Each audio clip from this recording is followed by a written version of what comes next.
qu'en fait, ce qui ne compte pas, ce qui n'est pas important, ce sur quoi on n'a aucune maîtrise, et dans le sport, typiquement pendant un match, tu ne peux pas maîtriser l'arbitre, tu ne peux pas maîtriser la météo, tu ne peux pas maîtriser la façon dont l'adversaire s'est levé le matin, tu ne peux pas maîtriser, le contexte familial de tous, mais ce que tu peux maîtriser, c'est ta performance, c'est la façon dont tu aides les autres, c'est la façon dont tu es concentré sur ton activation à toi. Il faut peut-être faire le deuil de se dire qu'on est égoïste. Être focus, c'est pas penser qu'à soi, c'est essayer de faire les choses auxquelles on est bon excellemment bien. Et le mindset, franchement, qui était vraiment bien dans le sport, c'était de se concentrer sur ses forces. Ça prend énormément plus d'énergie et de temps et de ressources de passer d'un niveau mauvais à un niveau moyen que de passer d'un niveau bon à un niveau meilleur du monde.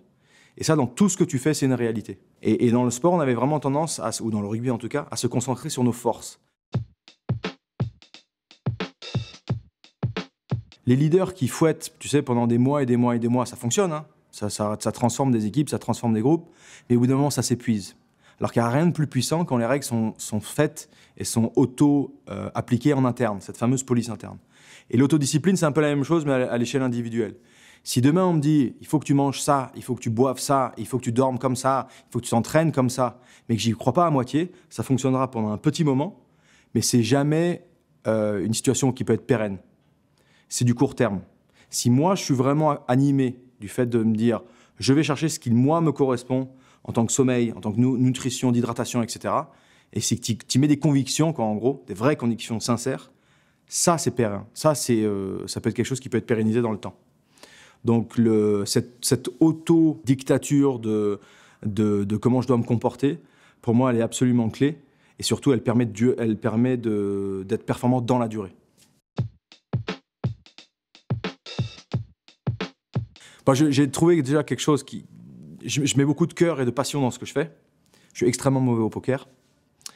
Si j'essaie de bluffer quelqu'un, on me voit à 3 bornes.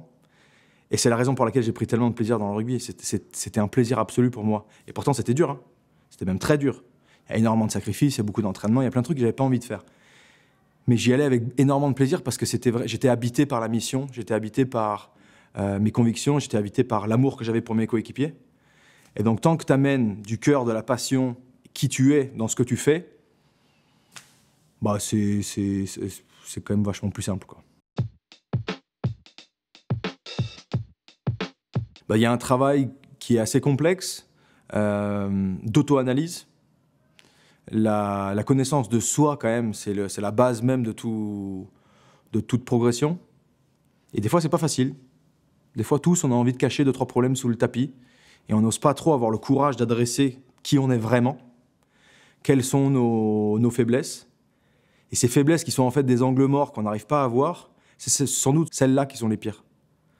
Une faiblesse non avouée, c'est sans doute celle-là qui est uniquement une réelle faiblesse. La faiblesse qui est avouée, qui est analysée, dont on est conscient, tu peux jouer avec. Si je suis quelqu'un de tellement gentil que je peux être ultra généreux, mais que je peux frôler avec la naïveté, ou on peut marcher sur les pieds parce que je suis trop gentil, tant que je le sais, tant que je suis conscient du risque, je ne serai jamais trop déçu. Ça fait partie de moi.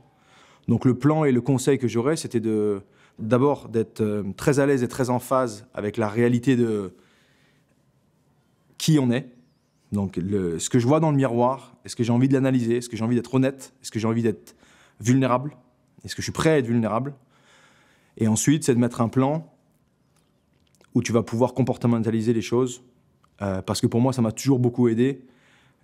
La vie est complexe, le sport de haut niveau est ultra complexe, la vie personnelle est ultra complexe, tout s'accélère, on a l'impression de jamais avoir de temps.